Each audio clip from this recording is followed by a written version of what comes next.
எல்லாருக்கும் வணக்கம். நான் இந்த காணொலியை பதிவு செய்கிறதுக்கு காரணம், மே 2026 எலெக்ஷனில் நிறைய கட்சிகள் நிறையா வாக்குறுதிகள், இலவச திட்டங்கள் அறிவிச்சிருக்கிறதுல எனக்கு இருக்கிற சில கேள்விகளையும் முரண்களையும் நிறையா மக்கள், குறிப்பாக பெண்கள்,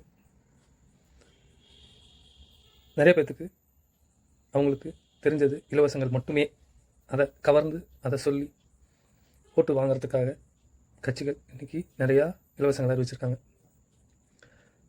இது சம்மந்தமாக சில எனக்கு தெரிஞ்ச தகவல்களை பரிமாறிக்கணும் அப்படிங்கிற ஒரு விடயத்தில் இந்த காணொலியை நான் பதிவு செய்கிறேன். நிறைய கட்சிகள் 1000 ரூபாய் அப்படிங்கிற சொன்ன கட்சி இன்றைக்கி 2000 ரூபாயாக மாறிடுச்சு. இன்னொரு கட்சி அதே 2000 ப்ளஸ் வருஷத்துக்கு 10,000 ஊக்கத்தொகை. இன்னொரு கட்சி 2500 ரூபாய்.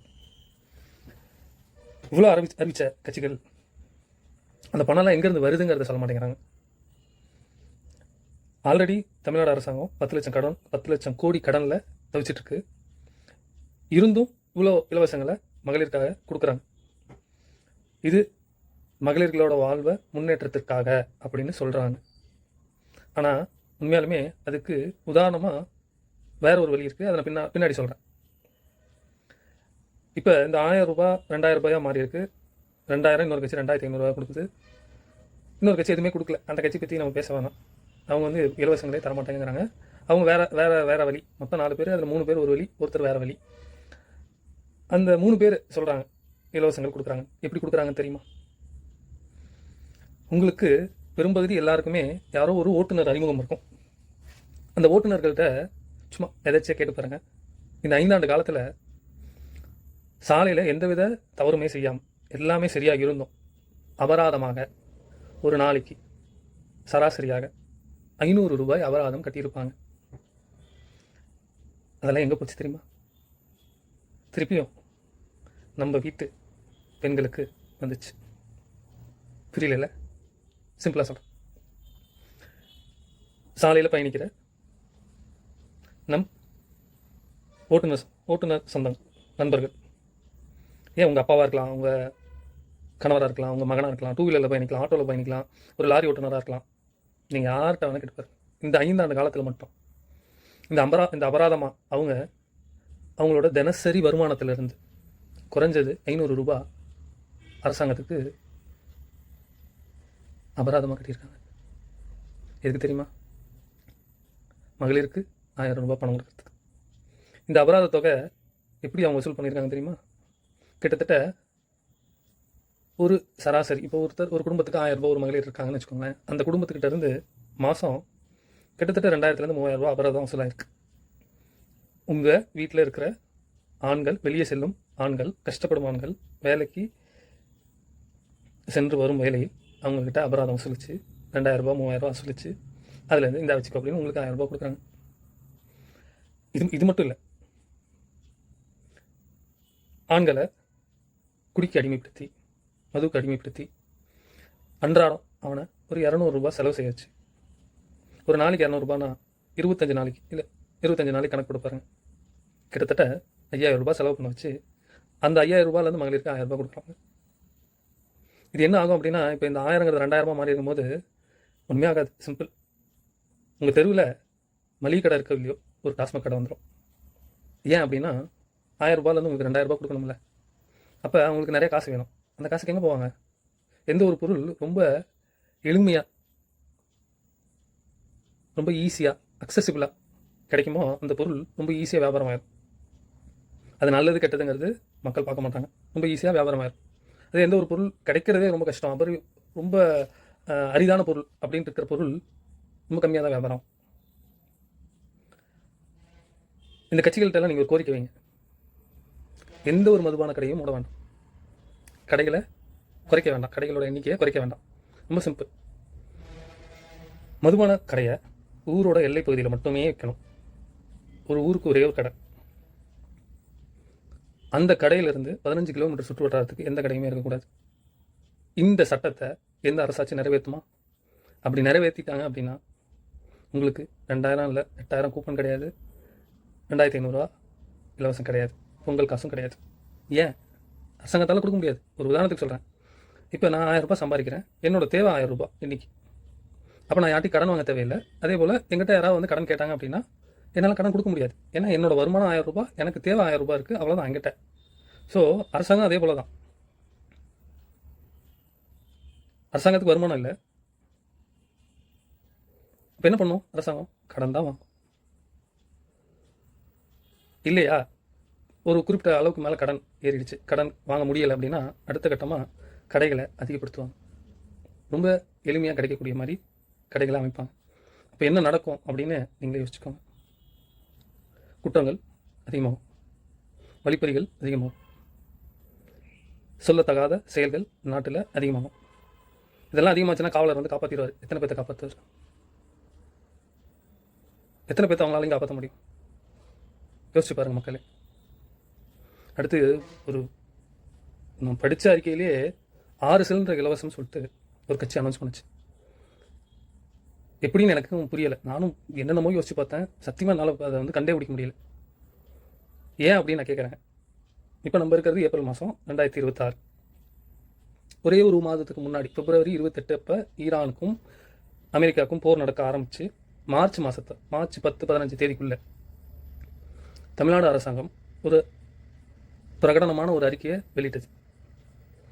ஹோட்டல்களுக்கு, ஸ்கூலுகளுக்கு, காலேஜுகளுக்கு தேவைப்படும் கேஸ் தட்டுப்பாடு இது மத்திய அரசு வேண்டுமென்றே சரி செய்கிறது அப்படின்னு ஒரு அறிக்கையை விட்டாங்க.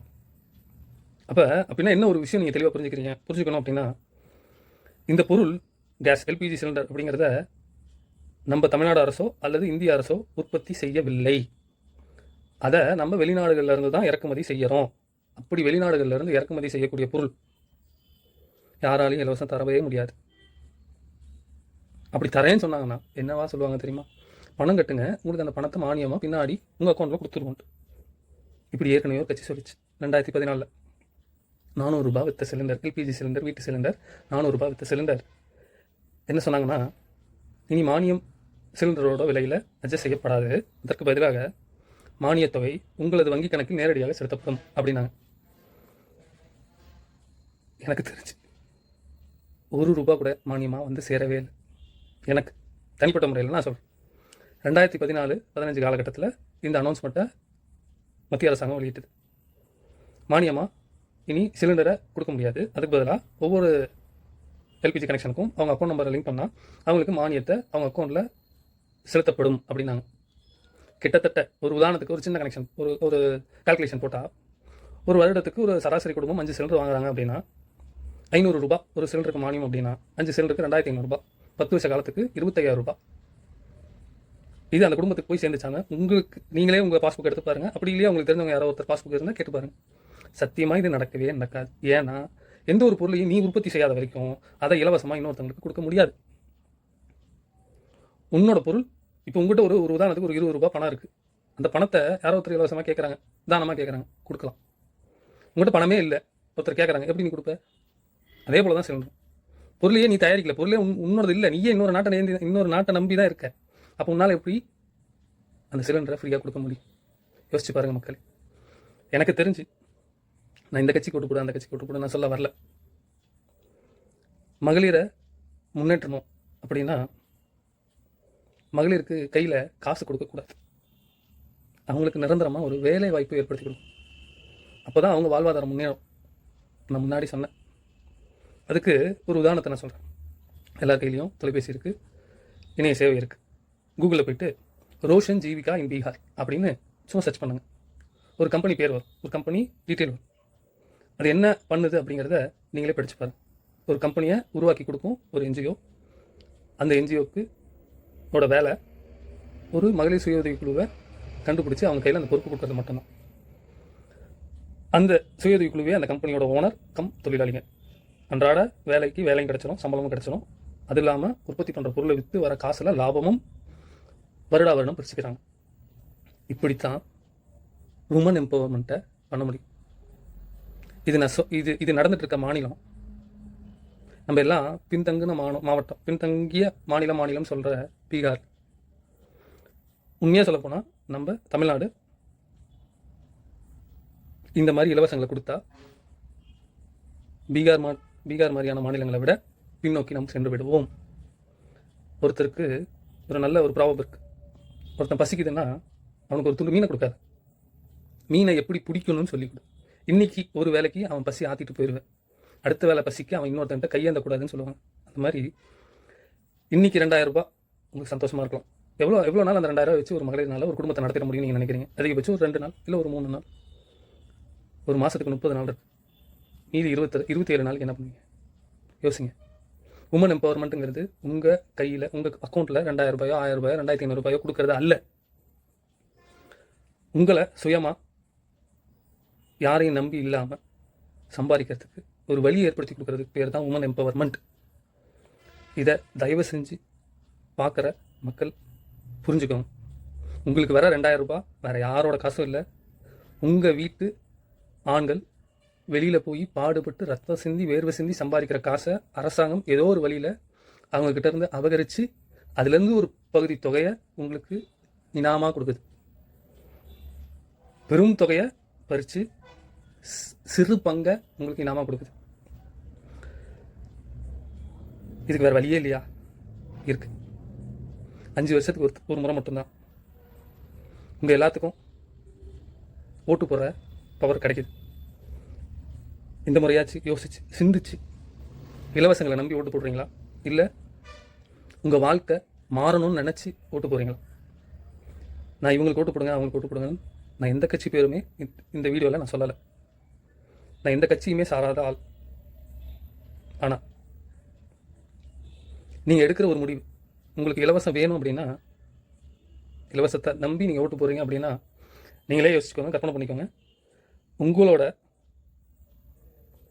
உங்கள் குடும்பத்தோட உழைப்பை ரத்தத்தை நீங்களே குடிக்கிறதுக்கு சமம். அது அரசாங்கத்தை குடிக்க விட்டு அது சிந்துற துளியை தான் நம்ம கையில் கொடுக்குறாங்க. தண்ணி வேகமாக குடிக்கும்போது என்னாகும், ஒரு துளி சிந்தும். அந்த சிந்துற துளி தான் உங்களுக்கு வர 2000 ரூபாய். அந்த பாட்டில் இருக்க ரத்தம் தான் உங்கள் குடும்பத்தில் உழைக்கிறவங்களோட ரத்தம். பார்த்து வாக்களிங்க, சூதானமாக வாக்களிங்க. இலவசங்களை நம்பி வாக்களிக்காதீங்க. இலவசங்கள் ஒருபோதும் உங்களை உயர்த்தாது. நன்றி.